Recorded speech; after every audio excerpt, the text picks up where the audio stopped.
Voilà. Partage d'écran, je pense qu'il y a un partage d'écran. Et donc, on est dans la Mishnah tête. Voilà. Chayara, on est toujours dans l'histoire des punitions Mida Keneged Mida. D'accord. Et on est Chayara ba le'olam al shvuat shav ve'al chilul Hashem. Donc, on a parlé de shvuat shav et de chilul Hashem. Ouais, shvuat shav, c'est je te jure sur quelque chose qui n'est pas faux, mais qui. Pourquoi tu jures sur ça? C'est tellement clair, tellement évident, tellement. Je te crois, hein, tellement tu utilises la joie comme étant quelque chose de banal, alors que ça racole le nom d'Hachem. Et Chilul Hashem aussi, c'est la même notion, c'est-à-dire c'est quelque part, les deux, c'est une forme de Chilul Hashem quelque part. Alors quel rapport? Parce qu'il y a Chilul Hashem, alors il y a des bêtes sauvages qui nous bouffent, ouais? Quel rapport? Alors j'ai vu un pirouche intéressant. J'ai vu un pirouche intéressant. Je pense que c'est la Bravanel, une seconde, je vais voir. Je ne me rappelle plus c'est quoi la référence. Je crois que c'est Don Yitzhak Abravanen. Oui, c'est ça. Il rapporte dans Parashat Bechukotai. Ouais, il y a marqué là-bas, hein, dans Perek Kavav, Pasuk Kavbet, Veishlarti Bachem et Trayat Asadeh. Là-bas, on voit qu'une des malédictions, c'est que Hachem envoie celui qui faute, on va dire même pas celui qui faute, on va dire le Ham Israël en décadence a pour punition de Veishlarti Bachem et Trayat Asadeh, de leur envoyer, je vous enverrai Chayat Asadeh, Veshikela etrem, Vekreta et Bemotechem, Veimita etrem, Venashemu dachechem. Donc on voit, hein, que cette malédiction d'avoir à être confronté avec des bêtes sauvages, elle vient utiliser un certain nombre de termes. Et il en fait une analyse rigoureuse à Bravanel. Alors, Shikela et Trem, il est marqué dans le Passouk, c'est que les bêtes, elles mangent les enfants. D'accord? Veikreta et Bem Techem, elles mangent le bétail. Veimita et Trem, elles mangent les gens, à un tel point que la population diminue. C'est un niveau plus grand encore de malédiction. Ça vient amputer la population. Penashemu dachechem, ouais. Et comme maintenant ça tue les petits-enfants et ça tue les bêtes et ça diminue la population, alors les gens, ils n'osent plus sortir dans la rue. Ouais, Nashemu, Dachechem, ils vont être en désolation vos routes. D'accord? Et donc, il explique que c'est ça. C'est ça, Chayara, Bale Olam. Ouais. Les bêtes sauvages s'attaquent à un certain nombre de choses. Elles viennent tuer les bêtes, elles viennent tuer les enfants, elles viennent diminuer la population, elles viennent faire peur aux gens de ne plus sortir dans la rue. Ouais. C'est ça, comme ça, la Torah vient décrire à quoi correspond la malédiction de Cha'a Ra'a.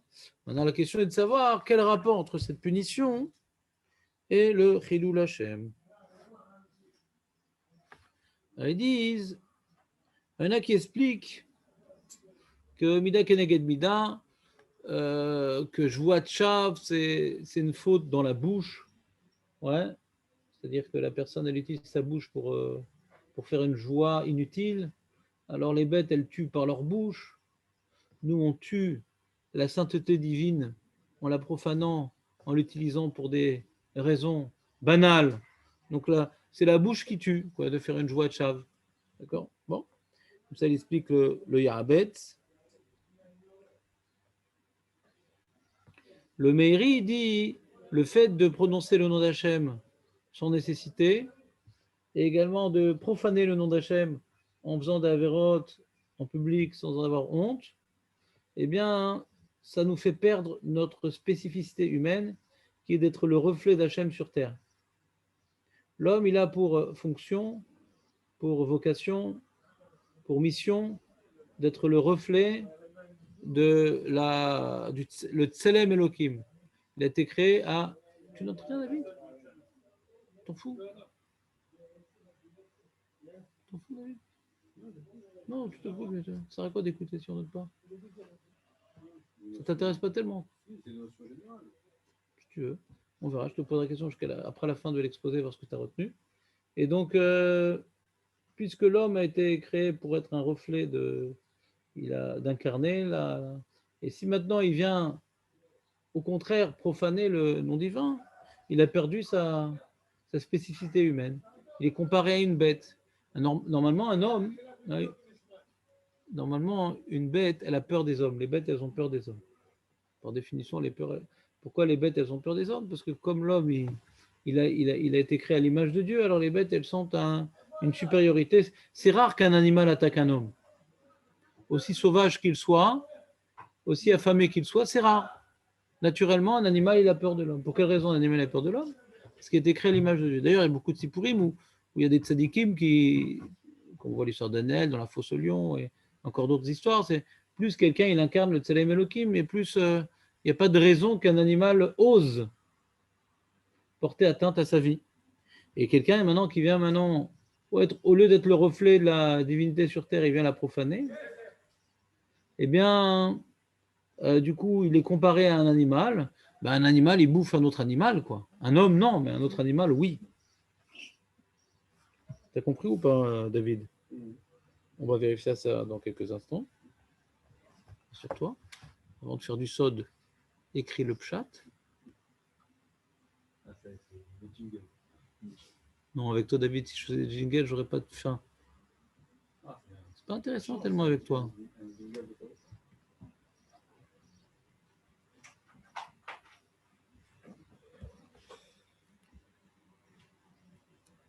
Lui, le Maharal, il donne une autre explication.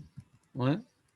Il dit, le fait de prononcer le nom d'Hachem, Stam, ou de faire de Cru Hachem, c'est qu'on témoigne par notre comportement qu'on n'a aucune crainte. Aucune crainte. Alors quelqu'un qui n'a pas de crainte d'Hachem, eh bien, il aura pour punition de craindre les animaux. Un homme, il a besoin de se sentir pas léger comme le gaz, de se croire pour je sais pas quoi. Donc normalement, un homme, par définition, il doit craindre Dieu. Si maintenant il a perdu cette crainte en Dieu, eh bien, tant pis pour lui, il devra craindre les animaux. Il aura perdu sa vocation d'homme qui est de craindre Akadosh Baruch Hu et devra craindre les animaux, comme un autre animal.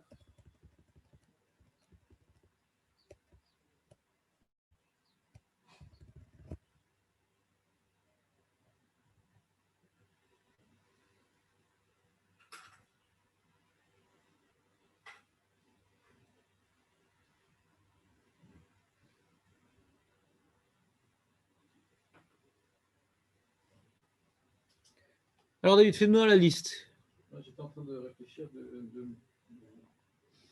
ce que vous venez de dire. Incroyable. J'ai pas souvenir, mais bon, c'est pas une preuve. On voit que les animaux ils attaquent les hommes de façon que ça fait les titres des journaux. On parle des missiles qui attaquent les hommes et c'est les animaux.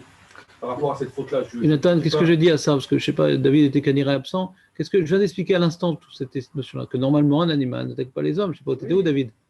D'accord. Qu'est-ce que j'ai répondu? Comme l'homme il s'est dégradé. Voilà, c'est une clala.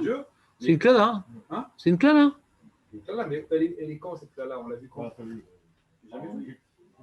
En Égypte, oui, c'est tout. Qui t'a dit? Qui t'a dit?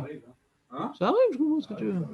Moi, j'ai vu un petit film. Moi, j'ai vu un. Ouais, qu'est-ce qu'il y a eu? Un tigre en liberté en Inde. En Inde, oui, ça bouffe beaucoup. Les tigres indiens sont très, très gourmands. C'est anecdotique, ça, c'est pas quelque chose de. Qu'est-ce que tu racontes anecdotique? On peut s'appuyer sur ça pour dire, voilà, la personne ou les personnes ont fauté, ou un peuple a fauté, ou une. Comme d'habitude, je comprends pas ta question, David, je suis désolé. Non, j'essaie de chercher. Non, je vois pas le rapport avec la Mishnah. Je vois pas le rapport entre ta question et la Mishnah. Peut-être t'as pas compris la Mishnah, je vois pas le rapport. Quel rapport? Non, quel rapport? Qu'est-ce qu'elle dit la Mishnah? Elle parle de klala. Et pourquoi il n'y a pas tous les jours des klalotes, Rav? C'est quoi ta question? Je parlais sur le temps, je suis monté jusqu'en Égypte. Donc sur le temps, c'est vrai, je comprends pas ce que tu dis. Pourquoi il n'y a pas de cloud tous les jours, c'est ça ta question? Non. Donc, on est en train d'expliquer un phénomène qui s'appelle maintenant, il y a une faute particulière qui est assez grave, qu'entraîne une klala particulière qui est assez grave. Je dis, ah, et je comprends. Et donc, après que j'ai expliqué ce que j'ai expliqué, je comprends pas ta question. Ah, mais on ne voit pas tellement ça. Oui, c'est vrai, on ne voit pas tellement qu'Hachem il fait des clouds, heureusement. Sinon, le monde, il ne tiendrait pas debout. Hein. Je ne vois pas pourquoi tu analyses une Mishnah par rapport à l'actualité. Je Je vois même pas l'enjeu de comparer deux choses. Je ne vois pas la nécessité, je vois pas la nécessité de comparer une Mishnah avec de l'actualité. C'est deux dimensions qui n'ont pas lieu d'être réunies. Donc je ne comprends pas ta question, David. Je sais pas, tu ne connais pas l'histoire. Tu ne sais pas combien de personnes sont bouffées par des animaux. Tu ne connais pas l'histoire. Alors donc la Mishnah est fausse. Parce que dans tes connaissances historiques, tu ne rappelles pas qu'il y a des animaux qui ont mangé des... Donc la Mishnah est fausse, d'accord? Donc il faut essayer d'établir, comment dirais-je, le domaine de ta question. De quoi tu parles? Ou bien tu veux dire que la Mishnah elle est fausse? Ouais. Alors donc la Mishnah elle est vraie? Très bien, donc c'est ça qui nous intéresse. Maintenant ta question elle n'est pas intéressante dans la mesure, ah mais j'ai pas vu ça. On n'est pas en train maintenant de faire un résumé, ouais, d'actualité. Ouais. On est en train maintenant d'expliquer que quand il arrive, ouais, des événements particuliers qui sont des bêtes sauvages qui commencent à attaquer les hommes et qu'on se pose la question, mais pourquoi? Le Tana nous explique quelle est la faute, ouais, qui est à l'origine d'un tel événement rare. C'est une klala. C'est pas quelque chose de fréquent. C'est une klala. Quand il arrive un tel événement, ouais, on voit ça dans la Masechet Ta'anit, là-bas il est marqué Aloud, justement, il y avait des bêtes sauvages qu'on mangeait des gens, etc. Les rabbanim, ils ont été gozer un Ta'anit, ils se sont demandé pourquoi, etc. Donc, ça arrive, rarement, et on se pose la question, mais pourquoi? Et la Mishnah nous explique, Mida keneged Mida, et pourquoi? On n'est pas en train de faire des statistiques, combien de fois par jour ou par an ça se passe. On est en train de dire quand ça se passe. Le Tana nous explique pour quelle raison ça se passe.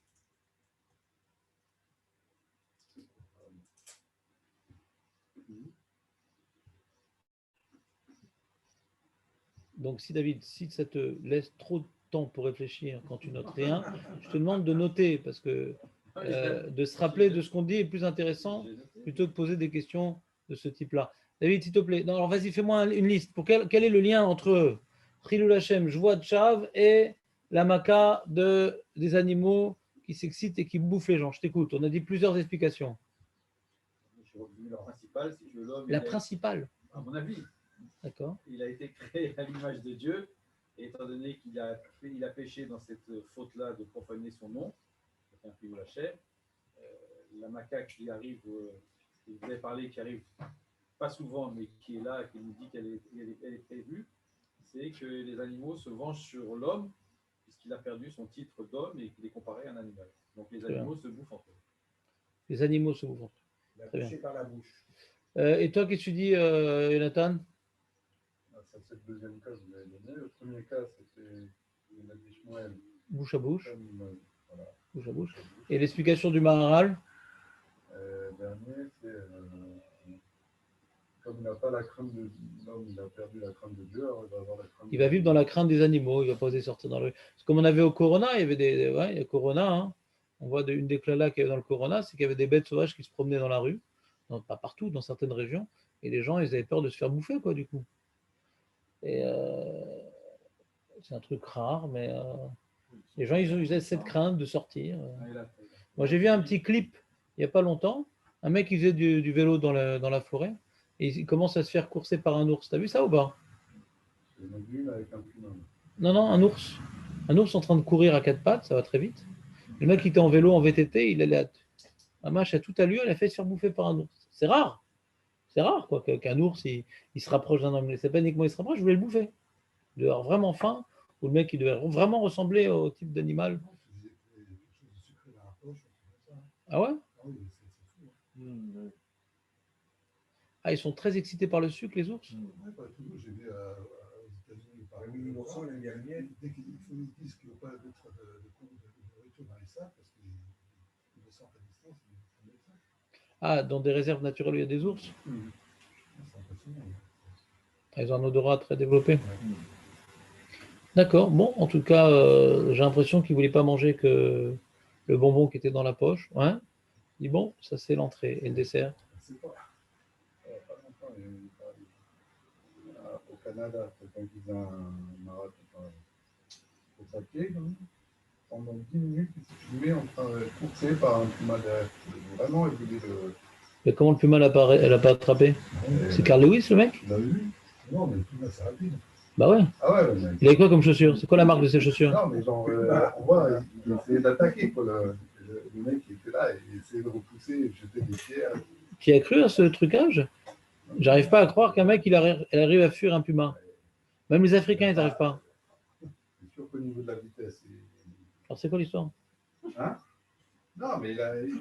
Qui a cru à ce sketch? Non, c'est bizarre, non? T'as pas une question sur ce... Une petite question quand même. Le puma, il était agressif comme ça. Tu dis, ça illustre la Mishnah que comme on n'était pas dans la klala, alors il voulait le bouffer, mais il dit, mais c'est un homme quand même. Il se rapprochait, il dit, ça sent bon, et puis il dit, ah mince, c'est un homme. Il avait un problème de mémoire, ce puma. À chaque fois, il se rapprochait, ah mince, c'est un homme, ça fait peur. Et comme cet homme-là ne faisait pas jouer à Tchav au Khilul Hashem, donc il a échappé belle. Et on a juste gagné son petit vidéo clip.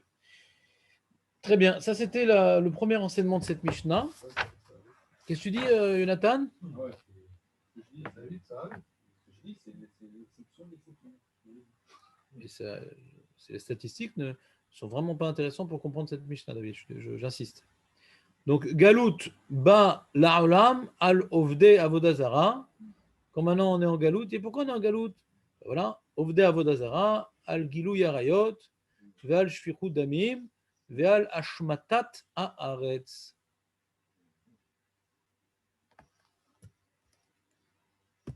Il y a marqué 4 choses. Les 3 fautes capitales, avodazara, gilou yarayot, ve'shfichut damim. C'est pas connecté, Monsieur Atlan. Il dit, alors il explique le Maharal que la terre d'Israël, elle est présentée sous 3 appellations différentes. On voit dans Dvarim Lamed Aleph,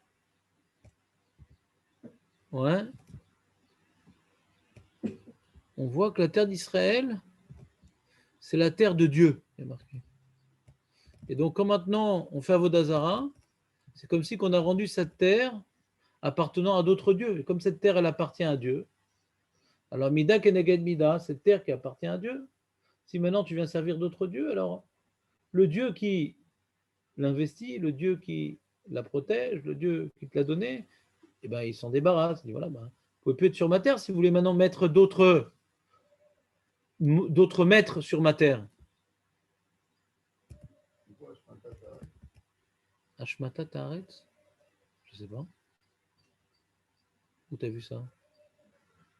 On parle maintenant de Galout. Ah, Ashmata Ta'aretz, c'est la Shemitah.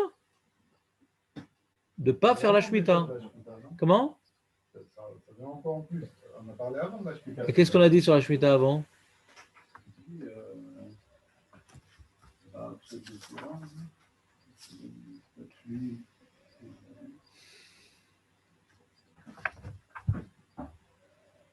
Qu'est-ce qu'on a dit? On a dit Dever, Almitot Amurot Batora, Shenusru Bedin, Vel Perot Shevit. C'est quoi Perot Shevit, Jonathan? C'était quoi? C'est-à-dire quoi les fruits? C'est quoi la vera des fruits? C'est quoi la vera des fruits? On parle d'une avera. C'est quoi la vera des fruits de Jvit? On a le droit de les consommer. Faire du commerce ou bien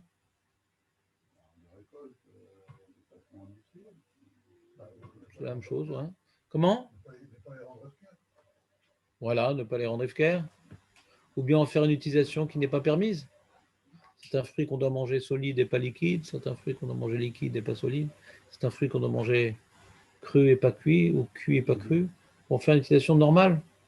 Donc le manque de respect de la kedusha, de la juite qui se retrouve dans les fruits, quelque part c'est un manque de respect de la kedusha de juite, c'est ce qu'on est en train de dire. Ouais. Et là on est en train de parler du travail, de ne pas laisser la terre reposer. D'accord? De s'approprier la terre de Dieu.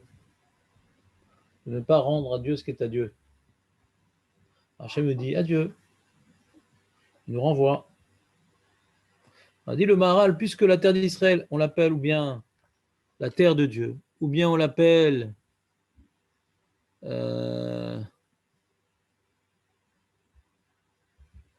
seconde. Il rapporte le Maharal après. Voilà. À Toar Hasheni, chez la Haaretz, l'écrit Eretz Kedusha. Et des fois, la terre, on l'appelle la terre sainte. Et des fois, on appelle la terre Eretz Achaim, la terre de vie.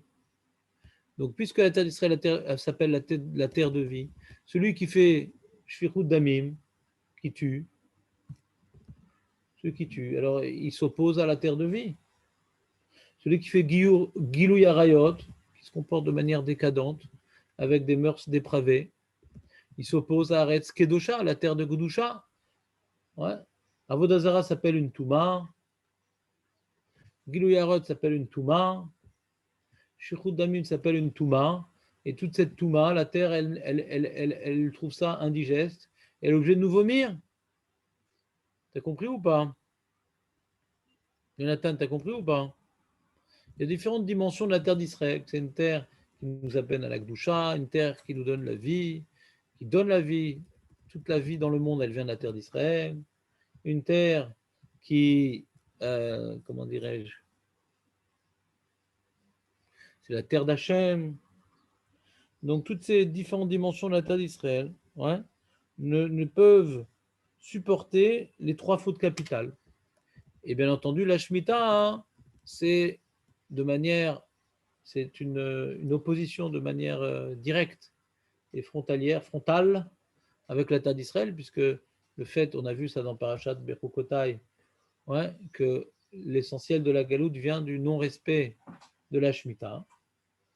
Puisque la Shemitah, c'est la prise de conscience, on vient exprimer le fait que cette terre ne nous appartient pas, elle appartient à Hachem, c'est un outil pour nous rapprocher de Dieu, pour montrer au monde que nous sommes son peuple, et que nous nous accaparons cette terre-là en ne respectant pas la Shemitah par laquelle on témoigne que cette terre appartient à Dieu, eh bien c'est la meilleure ségoula pour partir en galoute. Voilà quoi, c'est-à-dire c'était la Mishnah Tête dans sa première partie, et dans la deuxième partie de la Mishnah Tête, ouais, il y a marqué Be'arba prakim adever mitrabe, Berevit ou Bejvit ou Bemotse Jvit. On avait vu plus haut, Jonathan, on parlait du déver, non? Qu'est-ce qu'amène le déver?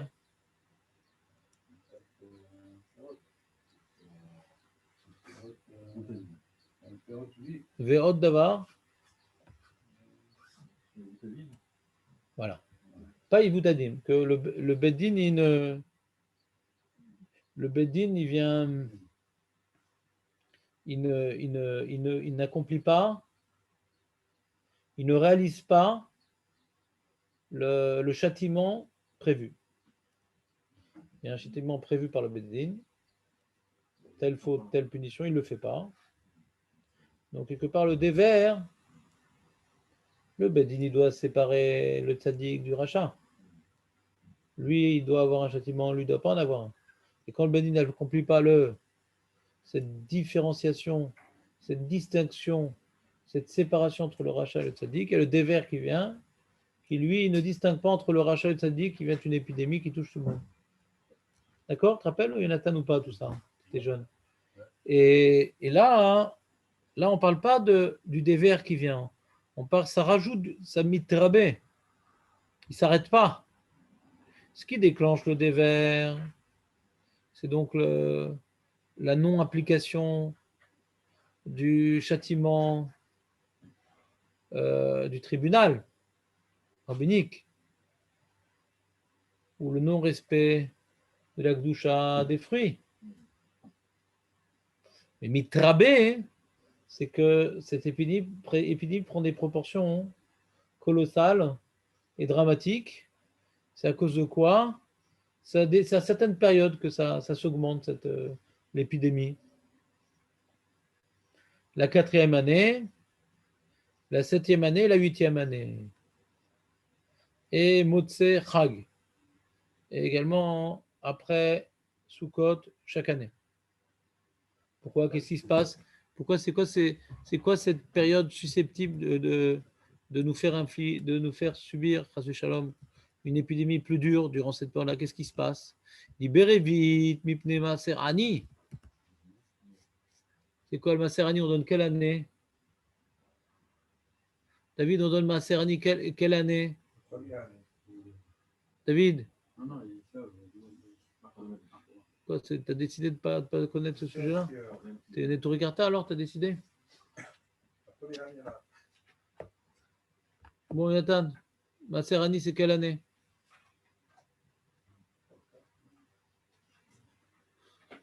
Je vais noter, mais si je le retrouve. Bon, qu'est-ce que je te dis?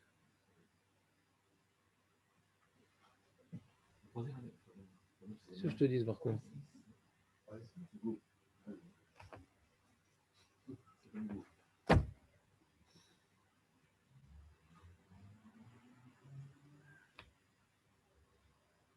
Je n'y arriverai jamais, quoi. Donc, c'est qu'à marquer ici. Donc, quand la troisième année, on n'a pas donné Maaserani, donc la quatrième année, c'est le constat de ce non-accomplissement et le fait de ne pas laisser, de donner les 10% aux pauvres, eh bien, c'est grave. Pourquoi c'est grave?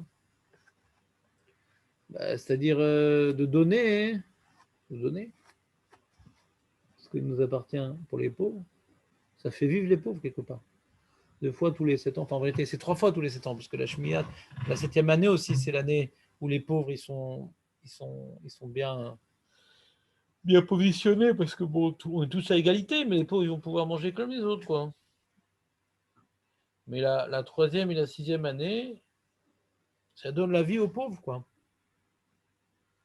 Ils ne crèvent pas, quoi. Donc il y a des différentes années sur un cycle de 7 ans où on s'occupe d'eux comme ça, ils ne crèvent pas. Le dévers, c'est la mort. La mort, ce qui se répand dans le Ham Israël.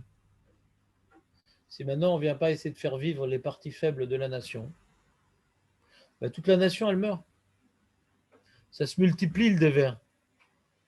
Quand on ne se sent pas responsable de donner la vie aux parties faibles de la nation, aux pauvres de la nation, ben, toute la nation, elle meurt. Parce que la nation, elle s'auto-entretient par son chesed.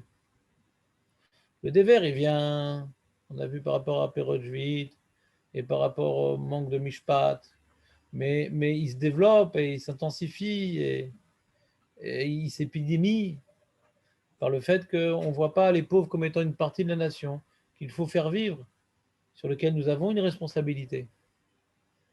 Et donc, pourquoi? Donc, comme maintenant on entraîne la mort des pauvres en leur donnant pas ces fameux 10% qui sont le Maaserani, ça entraîne la mort de la nation. On est tous dépendants les uns des autres. Kol Israël Arevim Zebazé. Donc, c'est donc après ne pas avoir donné Maaserani, donc c'est la 4e année. Après ne pas avoir donné le Maaserani, donc c'est la 7e année. Et la 8e année, c'est quoi? Alors, il dit la Mishnah. Hein. Berevit mipne Maaserani. Shebeshlichit.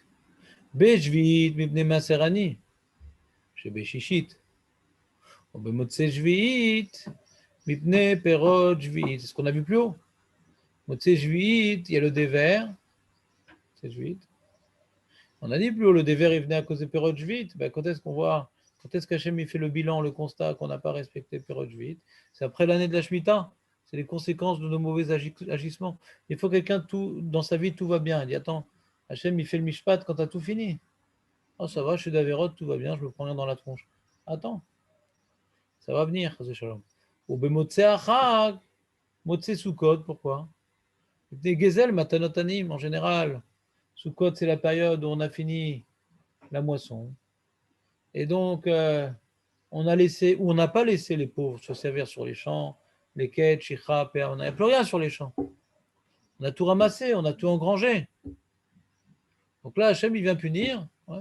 Est-ce qu'on a tout engrangé ou on a laissé ce qu'il fallait laisser aux pauvres? Alors, Zmotse Sukkot. Sukkot, c'est la période où on a tout engrangé, on a tout terminé. Alors Hachem, il fait un bilan. Combien ils ont laissé pour les pauvres et combien ils ont engrangé dans leur grange?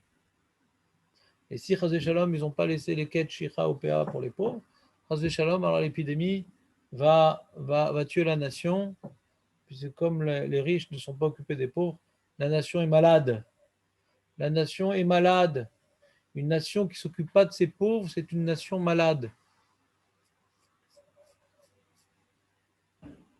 T'as compris, Jonathan, ou pas? Comment ça se fait?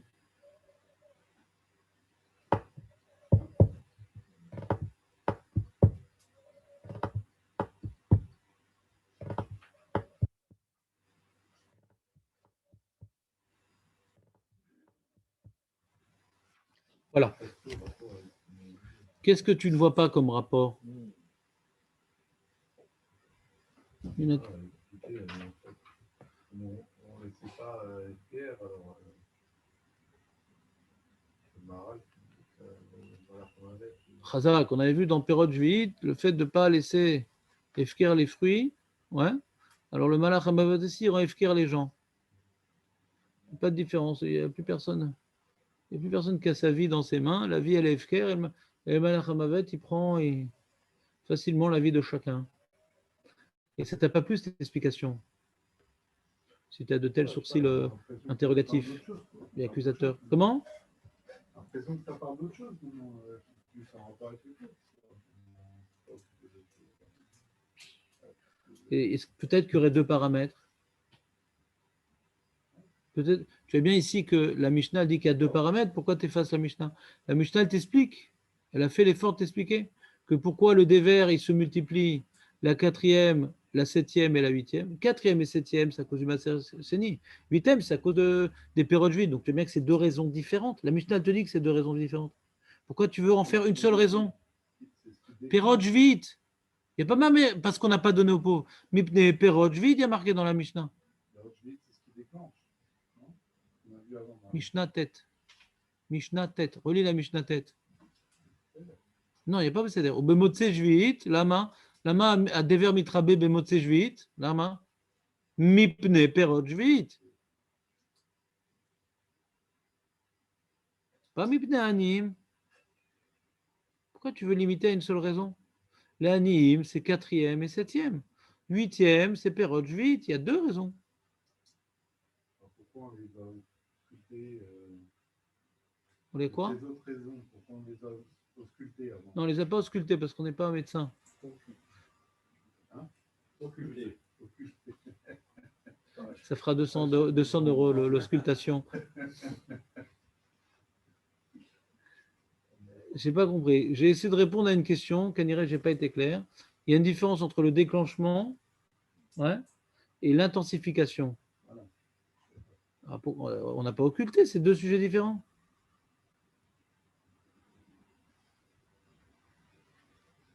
Alors, ce qui déclenche, donc, Il y a le din.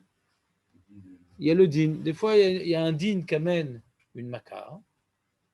Cette maca, elle peut s'arrêter, elle peut être limitée. D'accord? Cette maca, elle peut être limitée. Et pourquoi elle serait limitée? Pourquoi elle s'arrêterait? Alors ça, c'est la rachamim. Mais comment tu t'en fous des pauvres? C'est que t'es minadine, c'est mon argent, j'ai travaillé, qu'ils aillent bosser. Tu manques de miséricorde envers les miskenim du Ham Israël. Alors quand on manque de miséricorde, alors le din, il continue. Ça, c'est une des raisons. Et une autre raison, c'est pérod juillet. Les pérodes juivites, elles enclenchent le dévers et elles développent le dévers. Alors que le manque de justice, où on ne vient pas faire appliquer le châtiment, ça ne fait que déclencher le dévers. D'accord? Parce qu'il y a quelque part dans le dévers une injustice, ouais, on a dit. C'est que ça tue tout le monde. On voit une sorte d'injustice dans le dévers. On a l'impression qu'il frappe au hasard le dévers. Donc qu'est-ce qui enclenche ce dévers qui semble être une injustice? Le manque de justice dans leur Ham Israël. Et qu'est-ce qui fait que le dévers, qui correspond à une certaine forme d'injustice, à nos yeux bien sûr, continue à s'intensifier pour prendre des dimensions dramatiques? C'est comme maintenant, non seulement il y a une injustice dans l'Am Israël, mais en plus, on n'a aucune rachmanout. Je comprends. Par rapport au Beddin, on est minadin. On n'est pas minadin.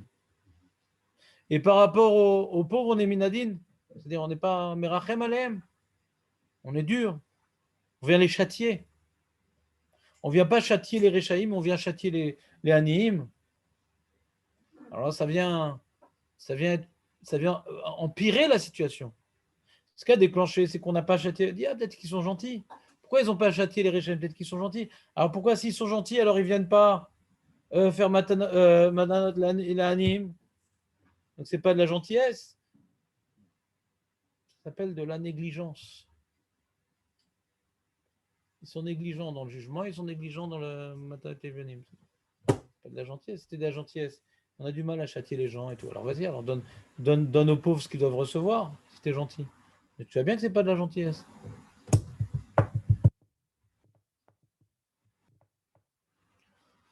Voilà, on a fini la Mishnah tête ou pas, en fin de compte?